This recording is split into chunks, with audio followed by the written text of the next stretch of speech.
बहुत समय पहले अयोध्या पर राजा दिलीप राज करते थे। उनकी पत्नी का नाम था सुदक्षिणा। दुर्भाग्यवश उनकी कोई संतान न थी। संतान की इच्छा से राजा दिलीप अपनी पत्नी के साथ जंगल में गुरु वशिष्ठ जी के आश्रम में पहुंचे। गुरु वशिष्ठ ने राजा और रानी की इच्छा जानकर अपने आश्रम की गाय नंदिनी की सेवा का भार उन्हें सौंप दिया।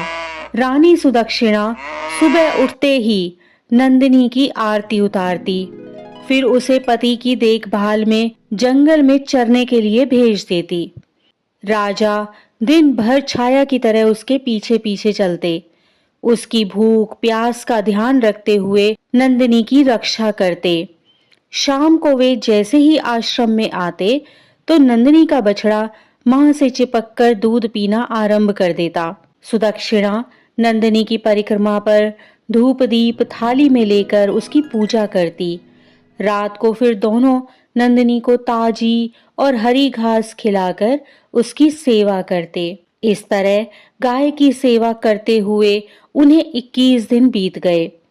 एक दिन जंगल में नंदिनी के पीछे चलते हुए राजा दिलीप का ध्यान जंगल की सुंदरता में लग गया। अचानक उन्होंने नंदिनी की भय से रंभाने की आवाज सुनी। वह एक भयंकर सिंह के पंजे में फंसी छटपटा रही थी।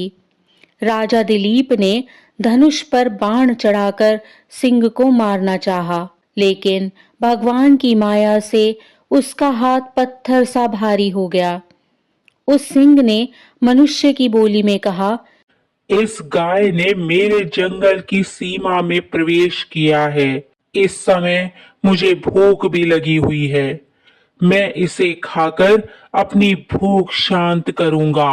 राजा दिलीप भयभीत नंदिनी को देखकर बेचैन हो उठे। उन्हें उसके दुधमुहे बछड़े का भी ध्यान आया।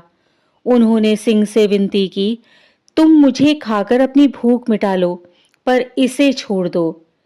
सिंह ने राजा का मजाक उड़ाते हुए कहा, राजन, तुम नंदिनी जैसी करोड़ों गाय देकर गुरु को प्रसन्न कर सकते हो। इस गाय के लिए तुम अपना बलिदान क्यों कर रहे हो?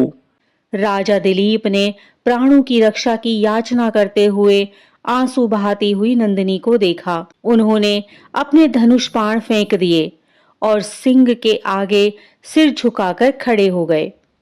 फिर उन्होंने सिर उठाकर देखा, वहां कोई सिंह नहीं था। नंदिनी ने मनुष्य की बोली में कहा, मैं तुम्हारी परीक्षा ले रही थी। मैं सब इच्छाओं को पूरी करने वाली कामधेनु गाय हूँ। तुम्हारी संतान पाने की इच्छा अवश्य पूरी होगी। यह सुनकर राजा नंदिनी के साथ गुरु वशिष्ठ के आश्रम में आए और सुदक्षिणा को शुभ समाचार दिया। नंदिनी के आशीर्वाद से राजा के यहाँ रघु नामक पुत्र हुआ।